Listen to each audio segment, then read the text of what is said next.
The following is rated not safe for work. It contains strong language, adult situations, and lots of spoilers. Discretion is advised. In the criminal justice system, cinematic-based offenses are considered especially heinous. The dedicated attorneys who investigate these villainous films are members of an elite squad known as the Reels of Justice.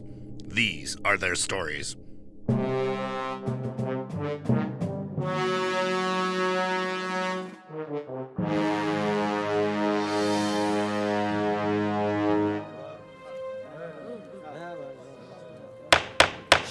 Order, please, order. The Reels of Justice is now in session. Judge Dylan J. Schlender presiding. Your eyes for the Honorable Judge Schlender.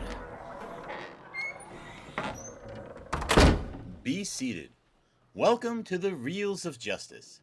Today we are hearing the case of the people versus Pootie Tang. That's order of the court, please. It's going to be a long trial. We are hearing the case of the people versus Pootie Tang, a 2001 comedy following a cool, nonsensical speaking hero who fights corporate greed and injustice. For those of you unfamiliar with our court proceedings, we are here to determine if this film is guilty of being a bad movie. As always in this courtroom, films are to be considered excellent until proven awful, and the burden of proof lies upon the prosecution to prove beyond a shadow of a reasonable doubt that this film is guilty. Mr. Wadata, Ryan Luis Rodriguez, you are representing the prosecution. You may present your opening statement. Thank you, Your Honor. I used to think that Louis C.K. inviting women to his hotel room to abuse himself in front of them without their consent was his lowest moment. Oh, God. And then I saw Pootie Tang. I used to think that 9/11 was the worst thing to happen in the year 2001, and then I saw Pootie Tang. I used to think Pootie Tang couldn't have a worse reputation than it came up as a recurring gag in Scary Movie 3, best known as the third Scary Movie. But seriously, what we have here is a gentleman's 3. I usually try to defend films because I don't enjoy talking shit, but it's not going to be hard in this case. I took this assignment because I haven't had a case in months, but was actually relieved when I started watching Pootie Tang because it wouldn't be a challenge. Yet again, I don't care if I lose because I tend to do so anyway, but you can't, in good conscience, call this a good movie. Thank you, Sadate. Case dismissed. Ooh, we're going to have to get Ryan more cases. Thank you, Mr. Rodriguez. Appearing on behalf of the defense is Mr. Hollywood Steve Huey. Please present your opening statement. Hello. Nice to be here. So here's my opening statement with regard to the quality of the film Pootie Tang is twofold. Number one, this is a movie without a built-in audience for one reason. It's a clash of styles that doesn't occur very often. And what I mean by that is this is Louis C.K. before he was famous enough to become an abuser, still hungry and out to prove himself. He's handed this premise, right? It's a premise from like a sketch on the Chris Rock show. I've never actually seen the original sketches, but the premise is there's a guy named Pootie Tang, and he's so cool, and he talks in an incomprehensible slang that nobody out in the viewing audience can understand because it's all nonsense, but also everybody around him can understand it. This is not much of a premise to build a feature film on. So what Louis C.K. does is two things. Number one, the movie is structured like a blaxploitation parody, but the style of humor is this kind of surreal, random, absurdist Simpsons style of humor. Mm-hmm. And so you have, to boil it down at the risk of essentializing it too much, you've got nerdy white guy humor being delivered by a mostly black cast. That's something you just don't see every day. And that's why I think maybe part of why the movie had trouble finding an audience is, who is it for? When the answer is definitely me, but I'm not sure who else. Probably Louis C.K. Thank you. And even Louis C.K. said that in the editing, they handed the editing to somebody else, and it wasn't his final vision. I don't know what that means because the CK cut. Can't we go one trial without demanding some kind of cut get released? Restore the CK verse. Thank you, Mr. Huey, Mr. Rodriguez. Oh, yeah, there's a second point. Also, sorry, please continue. The other point is this is such a flimsy premise for a feature film that Louis C.K. knows he can't rely on the main character to deliver all the humor based just on his one shtick of talking in incomprehensible gibberish. So a lot of the humor in the movie comes from the reaction of all the other characters to Pootie Tang. This guy by himself is just kind of, it's a one-note joke. But if everyone else around him worships him as a god, then it becomes a whole new thing. And I think it works smashingly well and results in a hilarious comedy movie that still makes me laugh after 10 viewings. All right. Thank you, Hollywood Steve. Mr. Rodriguez, you're welcome. You may proceed with your first exhibit. Well, I'm glad that Hollywood Steve teed me up for this because I actually have some context about Pootie Tang. The idea of Pootie Tang as a character is quite simple. He speaks a pidgin English that everyone around him seems to understand, and that works in maybe 3 to 4 minute bursts, like in his origins on the dearly departed Chris Rock show, which I did watch. But the longer you linger on the concept, the less amusing it becomes. The joke in all the Chris Rock show segments is that Pootie Tang would speak in Tanglish, I invented that term, excellent, up to the point that Rock finally wouldn't understand what he was saying, forcing Pootie to add a word to his nonsense, thus clearing up the awkwardness and ending the beat. This gag is actually used at the end of this film with Bob Costas, of all people, filling in for Chris Rock, who appears in 3 roles in the film, something that is never explained and is quite confusing, and it just doesn't work as well. They even find it necessary to explain that his speech patterns are caused by an irregularity in his brain, because the more you explain it, the funnier it becomes. No, it doesn't. All right, Mr. Huey, would you care to comment on the seemingly one-note nature of Pootie Tang's humor with this gibberish speak? I think I've already covered this. The humor in the movie doesn't come from the main character. It comes from all the supporting characters' reactions to the main character. And we spend most of the movie with Pootie Tang not clarifying anything he's saying. And everybody still understands it and worships him as a god. But it comes down to, the humor of the movie comes down to various set pieces, well-constructed gags that, for me, play up why Louis C.K. was a talented comedy writer. Like, for example, early on in the movie, you have a bit where the premise of the thing is Pootie Tang has always been a ladies' man, and there's a flashback to early in his life. There's a woman hysterically screaming and crying out the window, like throwing all his stuff out the window because he's been unfaithful or something. And she's telling him, just get out, you go on and leave. And she's throwing it, and the camera zooms out to reveal an elementary school age child dressed up as Pootie Tang, and the stuff that she's throwing out of the window starts turning into kids' toys, like a teddy bear, one of those little tykes, like tricycle things. And she's just throwing them at his feet, and he's just looking up at her sadly, and it ends with her begging him not to go, and she's so sorry. It's little like this, like they said, the surreal Simpsons-esque kind of almost cartoon style humor. That's, it's set up well with reveals and whatnot. And you talk about Chris Rock playing 3 different roles. They're actually very comprehensible. One of them is he's Pootie Tang's father, and he's got a little gray, so you can differentiate him from regular Chris Rock because he's older. And he's the disciplinarian who teaches Pootie right from wrong. And then one day he's killed. He dies in an accident at the steel mill. And you see him walking in with, he's got something on a dolly. And then all of a sudden he's attacked by a man in a gorilla suit and beaten to death. And you don't expect that to be what kills him at the steel mill. Mr. Rodriguez, would you like to comment on the absurdist, Psychoid. surrealist humor that we see in this too? I think the absurdist humor would work better if it wasn't so amateurish. I mean, this is, after all, this is Louis C.K.'s directorial debut.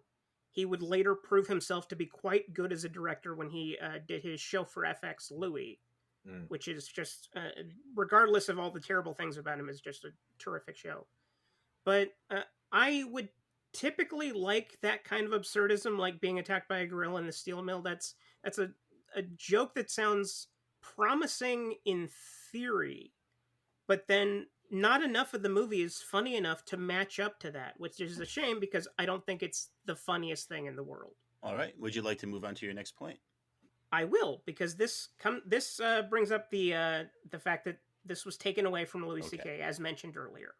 So it's well known that the movie was taken away from Louis during the post-production process, and I assume that the major change to the film was the addition of narration from the great J.B. Smoove, best known for Curb Your Enthusiasm, and especially Frank the Plant on Harley Quinn before his tragic death, R.I.P. And it basically papers over the holes in the narrative. The only moment that it actually works as comedy is when Smoove's character is saying goodbye to Pootie, who is boarding a bus for a trip to the farm where he plans to grow corn for some reason, and after every line of narration, Smoove on set says it out loud. It's hard to describe, but it got a legitimate laugh out of me. If only that happened more often.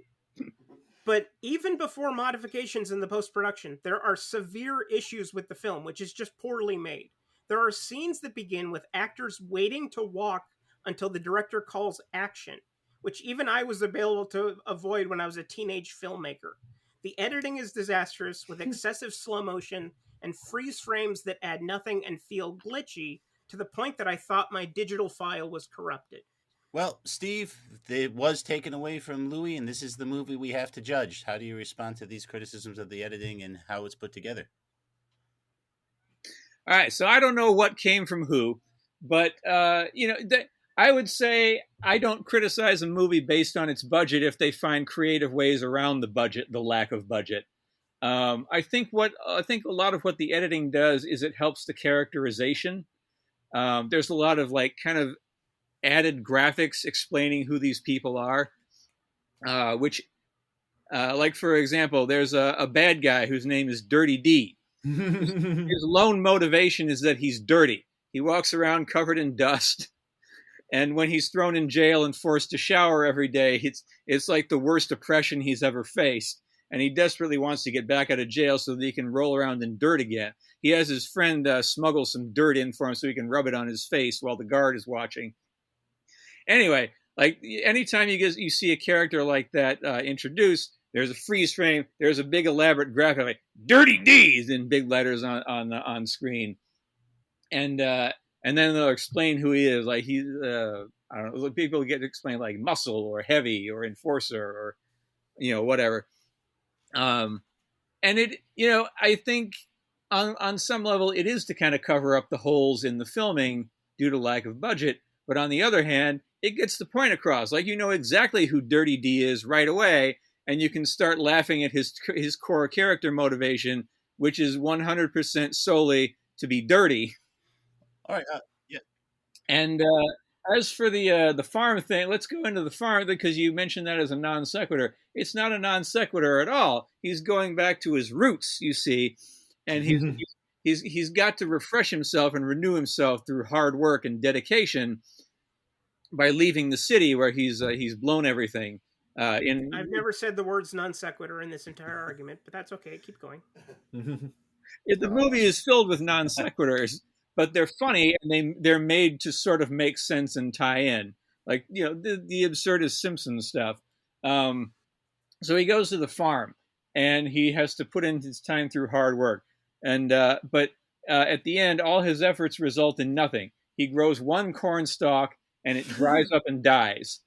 And the character has hit rock bottom, as he will in a feature film. And then he experiences a vision, a mystical vision of his dead parents and his father, Daddy Tang, who's played by Chris Rock, appears as the cornstalk.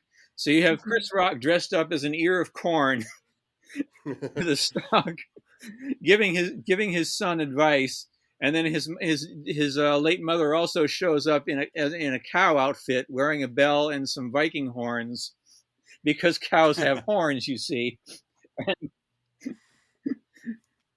And at one point, Chris Rock gets into a dispute with her, and she gets mad at him and calls him a corn-ass fool.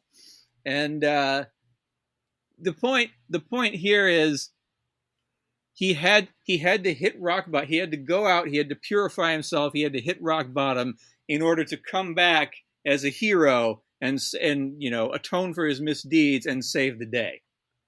All right. It's all part of a very classic hero's journey, you understand. Oh. Yes, and that it uses none of those techniques whatsoever. Well, Ryan, if you'd like to... Go ahead. My next argument. One of the big problems with Pootie Tang is that it's not as interesting as the films that came before it and what came afterwards.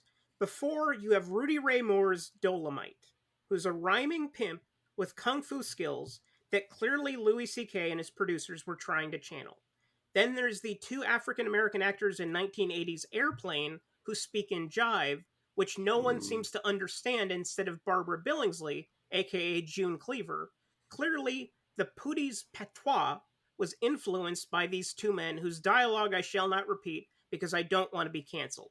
Now, the year after Pootie Tang saw the release of Undercover Brother, which ditches the speech patterns and goes for great satire, and most importantly, Black Dynamite, the best film of its kind. I really wish that would come in court someday. Oh, God. Anything that ends with a superhero earning the lust of Pat Nixon after infiltrating the White House and laying a beat down on countless thugs, that's my bag.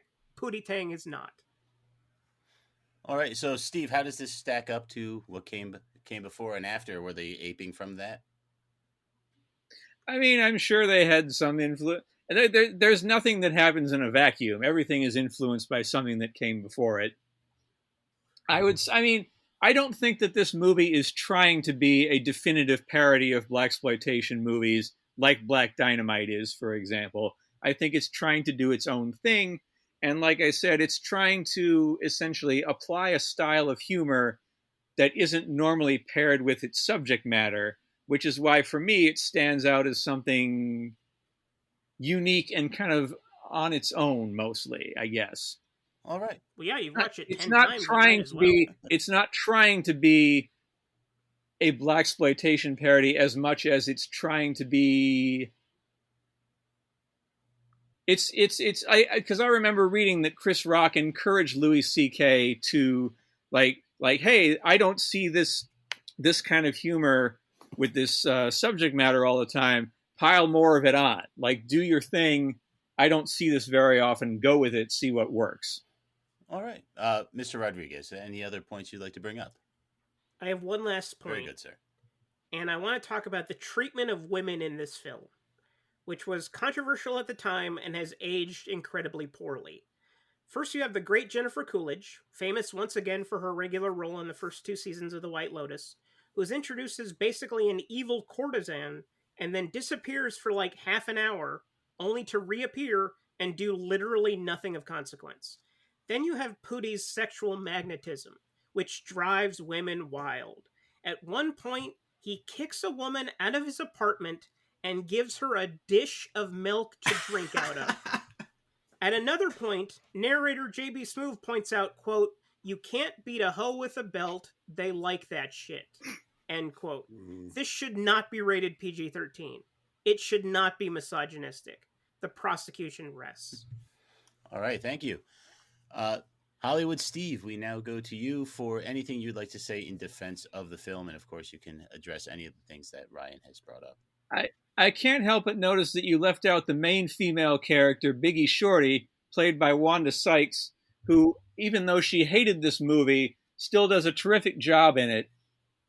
She's had her sights on Pootie Tang being her man for a long time, and she knows all she has to do is wait him out until basically he fucks up and falls into her arms, because she's his only remaining option, which is exactly what happens.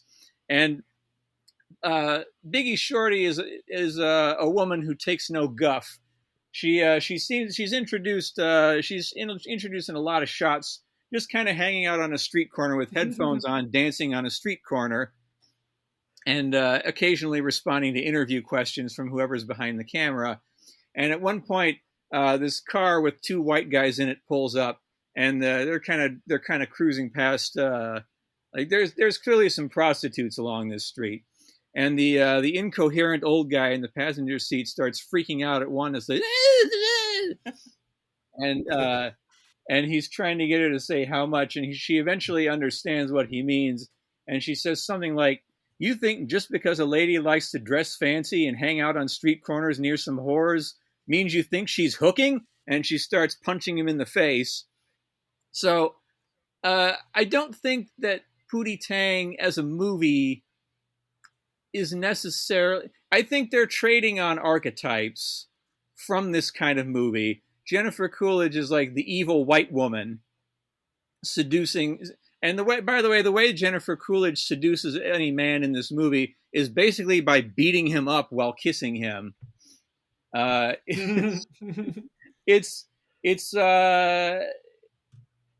It's too goddamn goofy in practice to be that misogynistic to me. There's also there's another archetype towards the end of the movie where when Pootie is out on the farm, he meets this kind of the local sheriff has a daughter he'd like to marry off, and she's maybe she's a little homely rural type.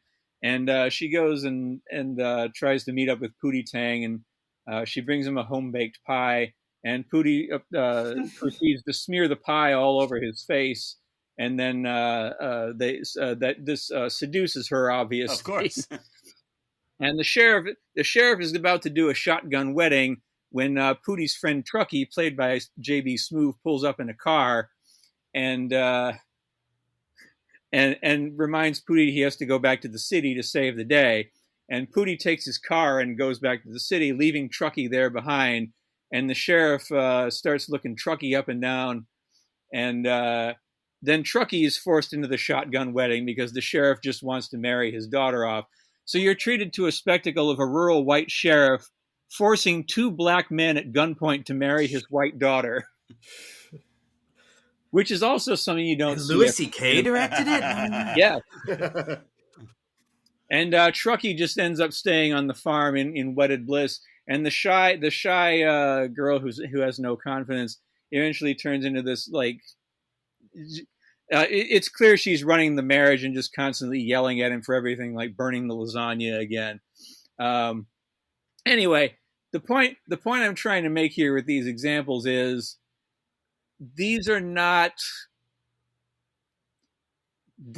serious portrayals of women, and they don't match up with really anything in reality. I know that I didn't read Roger Ebert's review. I know his review mentioned some of this stuff, but I think in this case, it's a little bit beside the point.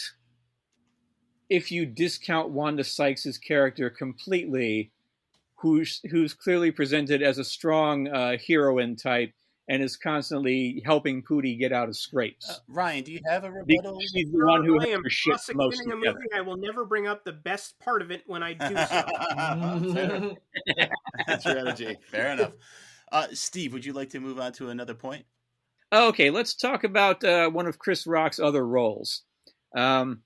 There's a whole set piece where Pootie Tang, one of his many avenues to stardom is he's a recording artist. And he has hit songs like Sign Your Pity on the Runny Kind, which is self-explanatory, I think. Mm-hmm, mm-hmm. And the original title of this film. Yes, that was, Pootie Tang in Sign Your Pity on the Runny Kind. And there's a whole set piece where Pootie comes up with a wonderful new innovation in music. He's struck by inspiration, which I think was inspired by, there's a whole apocryphal story, probably true, where Prince is recording When Doves Cry. And people are sitting around watching him mix. And at one point he's just like, watch this. and he takes the little the things for the bass, and he drops them completely out of the song. And so the recording of When Doves Cry that's released, there's no bass part in it. He just decided to drop it from the mix completely. Okay, so that's your background. Pootie's in the recording studio. Andy Richter is there as a cigar-chomping record executive. Like, what's this guy going to do now? And Pootie's struck by a sudden inspiration. And he goes into the recording booth, and he starts working up to something. He's gathering his energy, and then he just busts out singing, and no sound comes out. And he's just exerting himself, expelling tremendous emotion without singing at all. And Truckee in the control, what? Pootie don't need no words. Pootie don't need no sound. And Andy Richter's like, we got a hit. And they send this recording to radio, and Chris Rock plays a DJ who's about to, give you the new recording by Pootie Tang. And he hits, and they cut to some people out in the world reacting to what's on the radio as well. And he hits play, and no sound comes out. And this goes on for a bit, and there's a kid turning up the volume on his radio, like, what's going on? I can't hear this. And there's some guys in a diner who are like, what's going on? And eventually Chris Rock the Chris Rock DJ character starts really digging it. He's like, oh, this is hot. And eventually it dawns on everybody what Pootie Tang is doing. Like he's basically released that John Cage piece, 4 minutes and 38 seconds, however many seconds it is. And everybody starts like jamming to it. And Chris Rock is the DJ booth going, man, Pootie done did it again. And the kid turns his radio up louder, and he's like jamming to it. And his dad eventually comes in and yells, turn down that noise. And the guys in the diner are like dancing around, and like everybody, and it turns him into a superstar. And it's again, it's one of those things where the character's own bit only goes so far until you add in all of the other people's reactions to it, and then it gets built up into this entire thing with a big payoff. It's another well-structured gag that still makes me laugh, even though I've seen it 10 times. I already know what's coming, and it's so absurd that I'm like, I gotta just give in to this. It's magic. It shouldn't work, and yet somehow it does. Well, Ryan, he did say he was too cool for words, and the song is silent. How do you respond to that bit? I think that bit is funny in isolation, but I think that it would work better as a sketch on the Chris Rock Show as opposed to 5 minutes of a movie. I think that the movie's so full of detours already that adding them onto each other is just a pancake layer of detours that does not come in any correspondent to a story or anything like that. It's just, how do we prove that Pootie's famous? Well, he records a song with no music. Okay, that's great. I laughed, maybe, and then it moves on to something else. That's my main problem with the movie, is that it'll present something that is intriguing or possibly funny in a shorter context, but then it'll move to something else, and you have to wait 5 minutes before the next funny thing to happen. All right. Hollywood Steve, any other exhibits you'd like to present in defense of the film? First, I'd like to respond to that just by saying that's how a lot of comedy films are structured. Like going back to the 30s, there's a lot of set pieces that maybe don't have a whole lot to do with the rest of the movie, but damn, they're funny in isolation, and they get you through the part where they've got to build up the narration again, and then to get on to the next funny bit. That's not unique. And thank you for agreeing with me that it's funny in isolation. There are a lot of comedy movies that do the exact same thing that are much more acclaimed in hindsight. So I can't hold that against it because it's still funny. And that's why I also find it difficult to rely on movie critics' reviews of comedy films. Like, they often don't capture for me whether or not I'm going to find the movie funny. MacGruber being another example, which I thought was hilarious. Has a lot of. MacGruber's a masterpiece. Yes, you'll have no disargument from me. Yeah, coming to we found common ground. Trial near you. Pootie bringing people together. Look We at don't that. need a trial. They agreed. Oh, maybe I hate it, but well, that's a story for another day. Dylan, I mean Judge. What's the Well, matter I've with never you? seen it. I don't know. Add a smack I sound just- effect, like I'm I smacking just- on the back. You'd love it. Who's the guy who plays MacGruber? Tell him, Ryan. I just like being Will Forte. contrarian. You love Will Will Forte Forte. is excellent. All right, we're getting too far afield, and it's my fault, and I'm the judge. I mean, that's crazy. All right, Hey, do you Steve. want one more- sorry, do you want one more exhibit? Yes, Yeah, if go you for whatever you have to say in defense of the film, now is your All time. right, so in terms of the hero's journey, a hero always has to hit rock bottom before because a hero must overcome an obstacle and emerge heroic and changed in order to fulfill the hero's journey. So Pootie hits rock bottom. He's seduced by Jennifer Coolidge into signing a contract with Lecter Corp to endorse all these products that are terrible for children, and everyone turns against him. The people's reactions to Pootie Tang finally turn against him once they perceive that he's sold out to the man. That's why he has to go to the farm to purify himself. And while he is at rock bottom, he runs back into Biggie Shorty, back in the city, and he feels like he's ruined because he sees his image is in tatters and people are throwing things at his old nightclub and everything, and so he fulfills Biggie Shorty's prophecy that he is going to one day screw up, and that's when she's gonna claim him as her own, and he walks up to her on the street corner and like she's his only ally at this point. And she's like, "Oh, don't worry, baby. Mama's going to take care of you. We're just going to go home and get you back into shape. Gonna have sex with you too now." and so it's the characters at rock bottom, but the loyalty of a strong and good woman is what ultimately rehabilitates him into returning to his old self. And it's so Joseph Campbell-esque, this plot development, that I fail to see how anyone could not find resonance in this mythic, heroic fulfillment of one's destiny. All right, Ryan, would you? But does he actually change, or because you said he goes back to normal as well? So that's a question of whether or not he actually changes. So I'm confused about your he does change because through the beginning of the movie, he has a magic belt that he uses to whoop everybody's ass, and also to like fend off bullets that are being shot at him, lightsaber style. But what he learns in the vision with where Chris Rock is dressed up as a stalk of corn is that the belt actually wasn't magic. It's the whole Wizard of Oz thing. It was the goodness he had inside of him all along that allowed him to fight evil and teach people right from wrong. So his confidence is restored that he doesn't have the crutch he used to have. He can go fight evil all on his own, and that's what he does. And he also gets the belt back. All right. And would you like to rest there, Steve? I think so, yes. Very good. Both sides have rested their cases. The attorneys will now present their closing arguments. Mr. Rodriguez, you may begin. I would love to say, I drew the short straw. I actually like this movie, but I don't. In fact, I hate it. I laughed exactly 3 times, and 2 of those times were attributable to the great Wanda Sykes.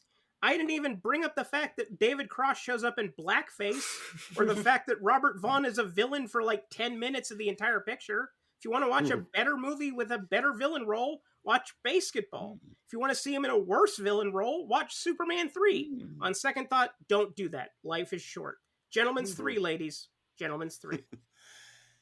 Thank you. Mr. Huey, please present your closing statement. My closing statement is that this is a funny movie that made me laugh a bunch of times because the humor is right up my alley. I think everybody that they cast in the movie is doing a good job. There's a funny bit at the beginning where Pootie Tang is being interviewed by Bob Costas, and Bob Costas is like, "Who's in your movie?" And he lists off all the main characters, and then at the end is, "Oh, and Robert Vaughn." It's full of good and if you explain this movie as a story, it sounds like a loose blaxploitation parody, but if you just go watch it, gag after gag after gag after gag, you're going to laugh. You're going to laugh heartily. I guarantee it. Give it a chance. It's the little movie that could.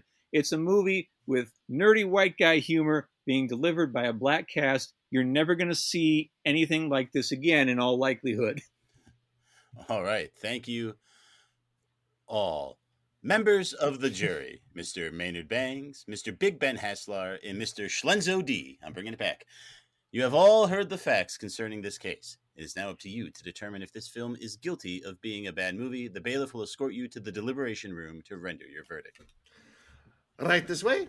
What are the odds you reckon that Will Smith had been saving the slap because of this? Very topical. All right, gentlemen. Pootie Tang. Like Ryan, I had only known this from the Scary Movie 3 reference. I didn't know anything else about it. I don't even think I saw any trailers. I watched it, did not really smile except for maybe twice. I kind of hated it, but I was watching it alone. And I think that that's kind of what I was missing. I think you need someone, a group with you to really kind of enjoy the absurdist humor here. But as I, let it marinate a little bit, a lot of that Tanglish, as Ryan calls it, which I'm going with, has stuck in my head. The runny kind and all that. I've kind of been running with that in my mind. So that made me bump it up a star from the original Gentleman's 3 that I agreed with Ryan on. Now I'm kind of wondering if Steve is even pushing me north of that, because I would love to watch this movie with someone like him who is really in on this vibe. What did you all think? Let's go with Maynard.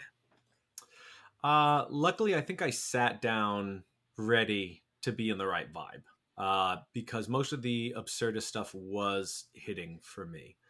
I think it was kind of, I don't know that it was so much a spoof of, I mean, it's clearly a blaxploitation kind of spoof, but there's also superhero spoof in there, even though it's not quite a big genre yet, with the way he fights crime. It's really an interesting character. CK, obviously at this time he hadn't, the public hadn't turned against him yet. And I think he's got some interesting, chops as a director. It's definitely not a boring film. As far as funny, I did think a lot of the Chris Rock stuff where he's got the bit of the guy who just explains and repeats everything he said. A lot of that, he's playing 3 roles. A lot of that worked for me. Now I know there were claims of, is it misogynist? The way I saw the movie, it had problematic portrayals of women because it was satirizing a genre that has problematic portrayals of women. Yeah. It was kind of trying to make fun of it a little bit. And the only reason I would question that at all is that it came from Louis C.K. and we only know that now. Schlenzer? And Wanda Sykes, do you think she kind of gets you past that a bit more? She did for me anyway.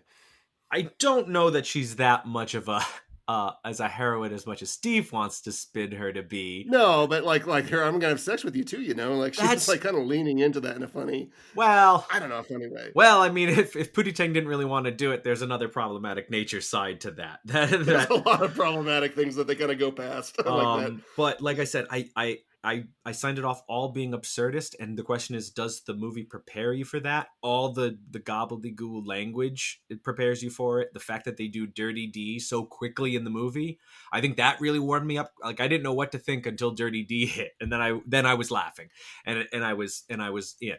So what's Schlenzo think? Dirty D Schlenzo, Dirty Schlenzo D. That Steve had an explanation about how this kind of didn't have a built-in audience, and actually, and that was when I was watching, and I was thinking, who is this movie actually for? So I think Steve did a good job kind of explaining that it's like nerdy white guy humor delivered in this blaxploitation wrapper. But I'm a pretty nerdy white guy, and I was not laughing during a lot of this movie. I don't know how both Steve and Ryan think Wanda Sykes was great in this. I thought all the acting was pretty atrocious, to be honest with you.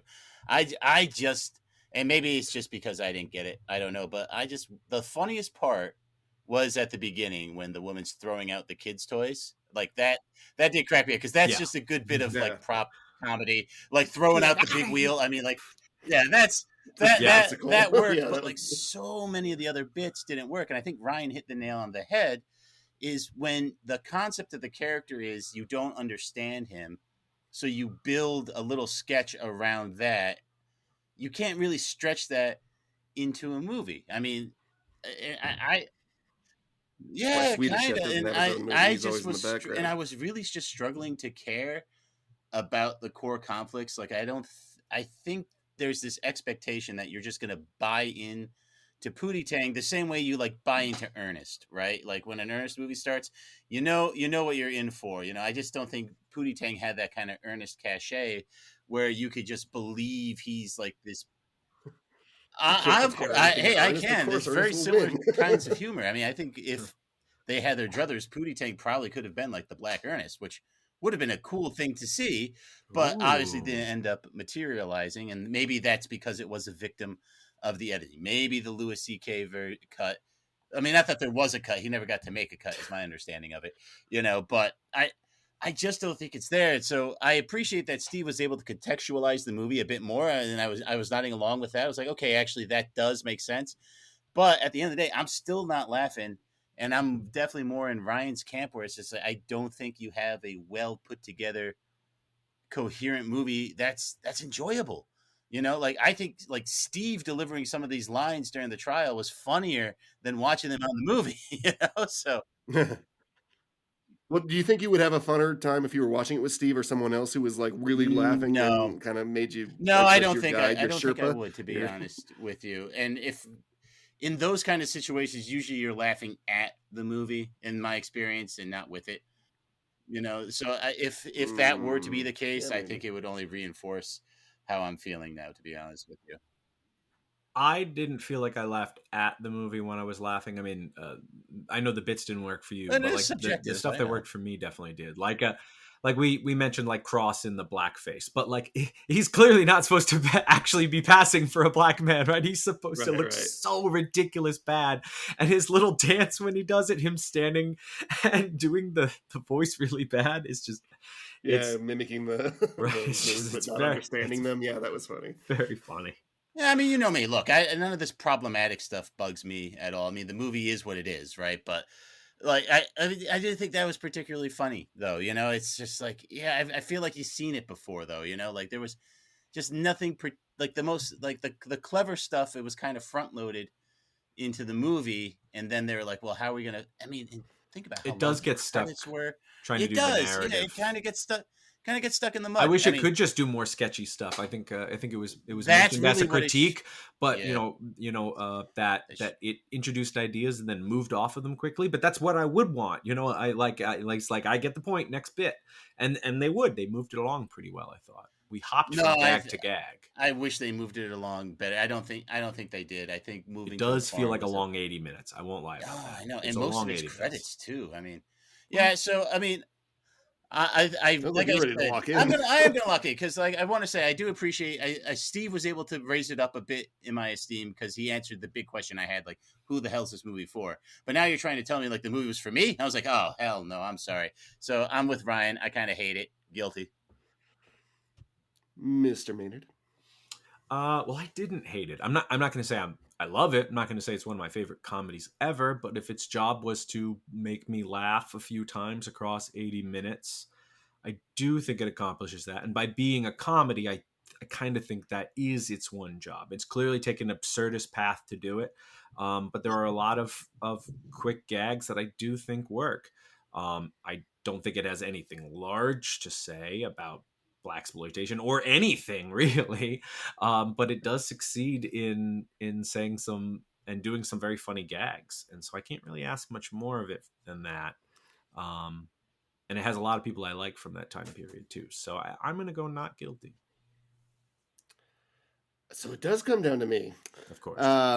I do not want to say that this is a good movie. I don't know that I have any intention to watch it again. And one thing that Ryan is absolutely right about, and it is because I took it away from CAK, I imagine, is the directing and editing and all that is atrocious. The quality of the camera film is hit and miss and splotchy all over the place.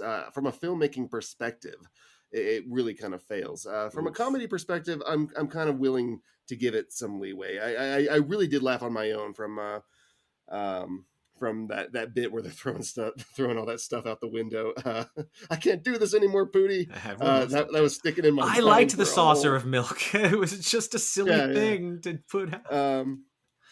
So Is it good? No. Is it not bad? Maybe. I'm going to say not guilty. Boo. I love So let's it. go tell that very handsome judge. Thank you. Mr. Foreman, have you reached a verdict? We have, Your Honor, in the case of Pootie Tang, we find the defendant not guilty of being a bad movie. No! Order. Oh, my God. Yeah, the chairs breaking. This is Ryan's last episode. Absolute pandemonium. All right. The verdict is so rendered. A crossover of Pootie Tang and Meteor Man is officially greenlit. Tyler Perry to direct. Court is adjourned. What-a-da! Leap of time, Pootie Bangs! Penny Gabagool Gazette! Ryan Luis Rodriguez, Kamasteza Biddy, Call me on the panty sty. What-a-da! Sadate, sir. Sadate. I'm very disappointed with this verdict. I'm not gonna say I'm gonna totally file an appeal, because I don't care about those appeals episodes. So why would I give a shit? You know, you guys made the wrong decision. It happens. You're gonna have to live with it. I won't. Whatever. I don't care. What-a-da! Hollywood Steve Huey, sign your pity on the Rennie kind. Tin Kappa? Justice has finally been served. It was a hard fight. We had a lot of moments where we were afraid that this wasn't going to happen, but finally the verdict is in, and the verdict is everything we dreamed it would be. This is just a testament to perseverance. We had a long fight to get here.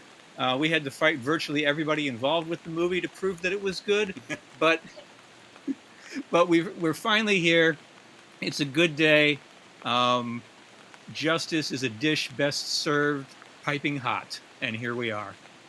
What-a-ta!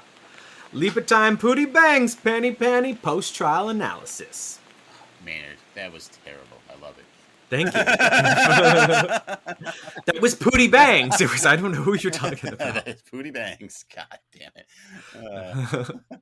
All right, now this is where Ryan admits that actually he laughed several times.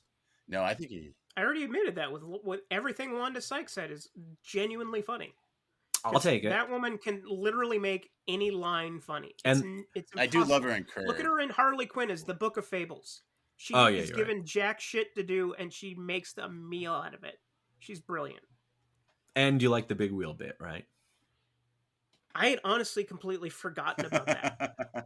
I liked Little Pootie. Saying it, I was like, did that happen in the movie that I watched? What? I liked Little Pootie. Why'd you hold on to this movie for like 20 years to bring up today? Wait, what? What makes what drew? So I was going to say what drew you to this film, but we've talked about this movie I think enough. I want to just talk about Hollywood Steve. So Steve, what keeps you busy? What do you do when you're not here? Oh, let's see. Right now, I'm unemployed and pondering a career change. That would, from unemployed to anything else sounds good. Basically, yes. Because I used to pay the bills working on crappy reality shows, but the market for those has just kind of gone in the tank in the last year. And I've got a very specific skill set. Yeah, you wouldn't have, like, it's been I've never made any. I've never worked on a bunch of things in a row that I liked or would watch myself, but the work was always steady up until now. And it's I think it's largely because we're moving away from, 200 cable channels that all need 24/7 programming filled up as cheaply as possible. And we're moving to great big streaming libraries where it's like, why do we need more? Who need content as cheaply as possible? I thought maybe TikTok can do that until they don't want it anymore, and then they just take it off the site completely. Well, because I thought Max was canceling things. Because I thought Max wanted to do more of these kind of reality shows because they were cheaper. That's what we all thought too, and then they just didn't buy anything. Peacock has been doing the most reality shows, I think, out of all the streamers. Love Island and such. Yeah. But yeah, other than that, my unpaid career is going well. I was recently in an HBO Max documentary about yacht rock. Yeah. Which is we recommended it on this podcast. And what? We recommended it on this podcast. Oh, fantastic! Thank you for spreading the word. I'd hosted the Yacht Rock web series back in the day. I still podcast with the other fellows. We have a couple shows. We have the Nyacht Podcast, where we take listener requests to rate songs on a scale of 1 to 100 that we call the Yachtski scale, for how yachty they are or not. And then we rate those, and we decide officially through the science of mathematics whether or not the song is yacht rock. And, if it averages out to 50 or above, it's a yacht rock song. 90 and above, it's an essential yacht rock song that defines the genre. Ooh. So we got that. Anyone can sign up for our Patreon to request a song. It's only $2 a month. What can you get for $2 these days? Not a whole lot, but you can get a song rated on the Yachtski scale. Yeah. Also, I have it on good authority. If you invite one of you on a podcast, you get to cut the line, which will bring me to my next question. I know I put in a good word with JD for you. JD loves us. Yeah. I know we talked about one, and I think it was I was trying to get Paul Simon on there on the boat. I can't remember what song I suggested you to send to JD anymore. But now that I know it's $2, I won't do it. I won't cut the line. I'll pay my $2 to ask. You'll pay your $2 to ask, right? Right. It'll be worth it. And then, Steve, you guys got the other show that just came back, right? Yes, we also, our original podcast we just started doing, and it's called Beyond Yacht Rock. Our original podcast, we did it started in 2016, and the idea was every episode we would make up a new genre of music that wasn't yacht rock, and we would count down the top 10 songs in it. Because, hey, we made up a genre, maybe we can make up another one. Every week. One of these other ones has got to hit sometime, right? I like Camaro Summer. Yes. Camaro Summer is one of the best ones. That was one of JD's genres, where it's about the 5 pillars of American freedom. Summer and cars and I forget them all. Weekends and nights. Yes, yeah. Good job. Some of the best Camaro Summer stuff comes from England too. Yeah, yeah. But Steve, you had a great genre where it's like post-apocalyptic future where rock and roll is outlawed or whatever. Oh yeah, it was a dystopian future in which rock and roll has been outlawed, all one word with no spaces. Yes. And that was all based on rock operas and concept albums that are set in a dystopian future in which rock and roll has been outlawed. Styx is everywhere. Oh yeah. No, very fertile. It turns out. My main thing on that episode is, oh my God, are there enough of these to where I can get to a top 10 and I can do a countdown out of it? And the answer was yes. Barely. Just barely, just squeaked in there, but I got enough. So. How many more yacht puns, though? So, Steve, I wanted to pick your brain about something because I went looking for old records, and I pulled this out of the dollar bin. The Mark Turner Band, No Escape. And it's like a Jay Graydon produced album. It's got Toto all over it, and it is decidedly not yachty. It is so disappointing. I know. So I want you guys to look into it because you can rate it officially. But oh man, listen to this one song, "Lost at Love." Right? You got Jeff Porcaro on the drums. You got Bob Blob on bass, Steve Lukather on guitar, David Page on piano. I mean, that should be yachty as hell. It's not. It should be. And it's produced by Jay Graydon, but it's not. It's not even a little. Like it maybe high 40s. I don't want to overstep. So I think maybe I'll pay your $2, you bastard. Yeah, I know you owe him per song. How many songs on this album? I know. We'll have to. So this is a call to arms for everyone else who's listening. Look up the Mark Turner Band. He only has 2 albums, so. And for God's sake, start rewatching reality shows again, please. Yes, exactly. We need them for our culture. Exactly. Now, we always ask our guests for movies that you think people should see. So, Hollywood Steve, what is a movie that you think people should see? All right, I'm gonna piggyback off of today's selection. I'm gonna go back in time, and I'm gonna say if you want to see a hilariously funny movie with lots of set pieces and gags that don't necessarily add up to a larger cinematic whole, go back to the classics by W.C. Fields. And in particular, I think the most coherent one is probably The Bank Dick. There's 2 other ones I really like, It's a Gift and The Man on the Flying Trapeze. But The Bank It's a Gift Dick, is a masterpiece. Yeah, It's a Gift is a masterpiece. A Man on the Flying Trapeze is pretty close too. I think overall the best of the trilogy is the bank dig. It kind of hangs together the best. And even that one has like a big set piece in the middle. It has nothing to do with the rest of the movie. But it's only 72 minutes. Yeah, and it's only 72. It's not that much shorter than Pootie Tang. And if you took the credits off Pootie Tang, they'd be pretty close. But I highly recommend. My dad loved W.C. Fields, as did Steely Dan's Donald Fagen. And as soon as I was old enough, my dad started introducing me to all the W.C. Fields movies he liked, and it became sort of a family tradition. And I don't know that many people outside my family who still love W.C. Fields, but he always plays the kind of character where he's trying to seem smarter than he is by using very big words all the time. Get out of here, kid. Oh, it's Schlenzo. We have him. That's Schlenzo's gimmick on this show. Wait, what's my gimmick? Saying big words that you don't understand to sound smarter than you are. Yes, I'm a Sequestapelian. See? Yeah, there you go. I like W.C. Fields. Thanks to him, I don't drink water because fish fucking it. Well, you're always doing your W.C. Field impression. Get out of here, kid. You bottom me. Ryan, what is your recommendation? Well, in today's case, covering the official Chris Rock Show spinoff, I'd like to truck amend an unofficial one that shares a sense of humor, Rock's 2003 directorial debut, Head of State. Rock plays an alderman in D.C. who is selected by a never-addressed party to run for president because they want him to lose, therefore teeing up their own candidate for the presidency in the next election. But when he's tired of reading stump speeches, he starts speaking his mind and connecting with the country. In addition to being frequently hilarious and meta, it was influenced heavily by Pee-wee's Big Adventure, which becomes very obvious in a scene set in Texas. Boasting a supporting cast that includes the late great James Rebhorn, Dylan Baker, Lynn Whitfield, the lovely Tamala Jones, Tracy Morgan, and some of the cast of the Chris Rock Show, duh. Sadly, the movie bombed, but I still managed to see it twice in the theater. I do that for Gentlemen Sevens. Head of State is currently streaming on Paramount Plus and Canopy. Support your local library. Nice. Say Tracy Morgan or Tracy Jordan? Tracy Morgan. Okay, because I heard Tracy Jordan. Because exactly, yeah. My brain, I heard Jordan. Yeah, I know, exactly. Just rewatched 30 Rock. I love that show. Mm-hmm. Missed opportunity to call it a rock commendation, though, Ryan. So yeah, but he likes giving you an aneurysm. Yeah. Well, you almost missed it. Off a little bit. I'm busy. You know, I can't take every cue. Schlenzo, what have you got?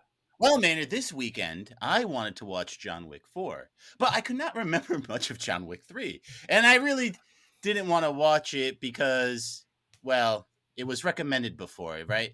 So I looked it up.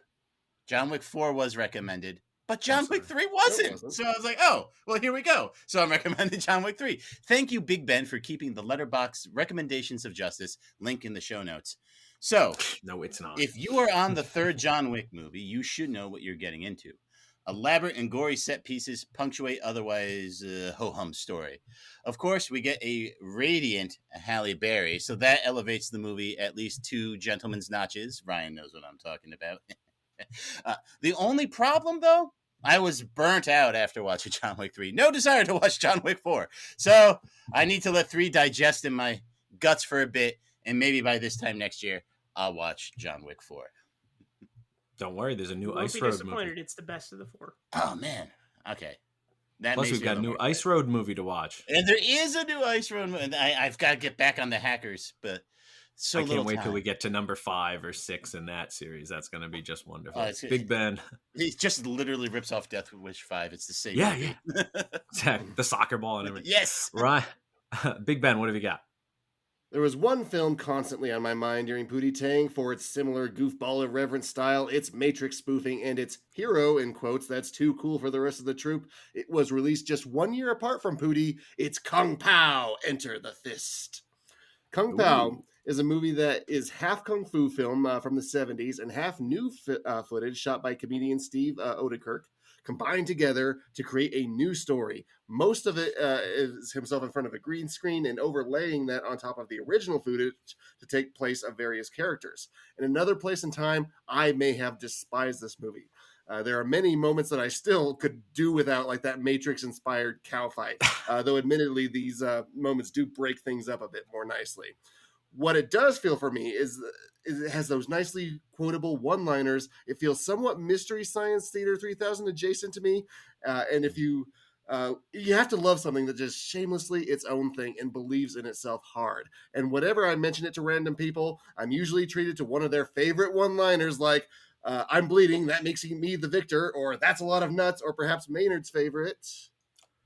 I've seen it a couple times. I'm so sorry. I remember the guy has a really funny voice, and I remember the cow fight. That would not be it. I don't like the chin thing, but the angry orange bit isn't my bit, but... So does Adam. Is that... Oh, okay. I would like to rewatch Kung Pao again. Is it a Shaw Brothers that he edits out? Or edits I don't over? believe so. Okay. I don't think so. Because the actor is Very familiar, similar, so he might actually just be in some Shaw Brothers stuff. Oh, crap. I was thinking of Kung Fu Hustle. I was like, there's no cow in that movie. Yeah, those are different movies, though. That movie's I awesome. love Kung Fu Hustle. Yeah, I'll recommend Kung that Fu next Hustle week, maybe. rules. Oh, I'll recommend And Shaolin Shaolin Soccer. Soccer. Yes, Ryan! Now, my recommendation this week is a bit of a risk, but I figure I'd take a flyer on it since the last new movie I watched was Pootie Tang, God damn it, and I'm starting to get desperate. It's 2025's Flight Risk. A U.S. Marshal transporting a high-priority witness across the Alaskan frontier discovers that their pilot may not be who he says he is. Ooh. Spoiler, it's Marky Mark and he's a hitman. Oh! Sorry. The trailer spoils it for you, and while that does put a damper on the first act, again, I hold the people who cut trailers responsible. Now, Marky Mark is nearly offensively over the top in this, and that could definitely turn off viewers, but I felt like he just knew what movie he was in. After all, there's a bit of what if Airplane was a thriller here, because of course the Marshal ends up having to fly the damn plane with the help of a disembodied voice on the radio. And don't bother pointing out that Airplane was a spoof of thrillers that came before it, like 0 Hour, because I don't care. Now, the unpleasant part. This was directed by Mel Gibson. So, I won't be surprised if that disqualifies you from watching it at all. I don't blame you. But the reason I think you should see this movie is because if you believe everything you read on the internet, and I do, even the stuff that contradicts the other stuff, Mel Gibson wants to actually spin up an anti-woke studio along with Marky Mark and Elon Musk, aka the Muskie Bunch, and I assume churn out mind-numbing action films like Flight Risk.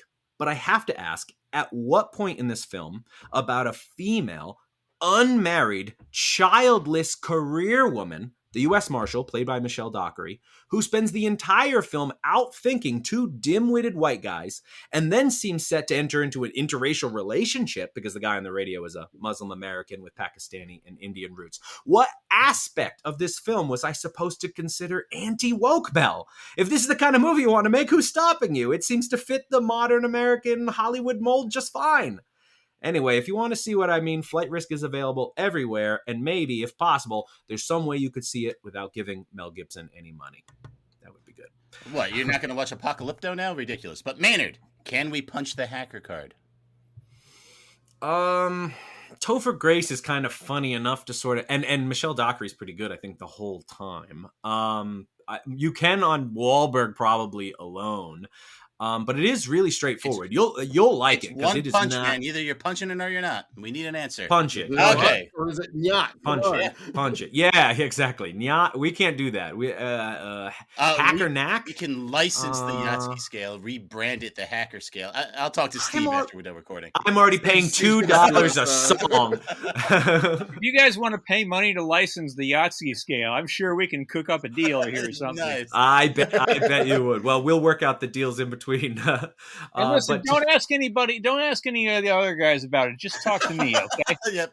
All right. Well, we Venmo'd Hollywood Steve, guys. You didn't get that.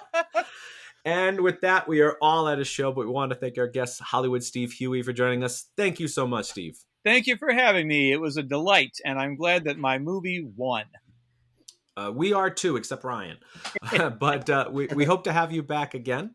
And we hope everyone else will join us as well as the reels of justice keep turning. Count it. Sadate. Please follow us on Twitter at Reels of Justice, Instagram Reels of Justice, and Facebook.com/Reels of Justice.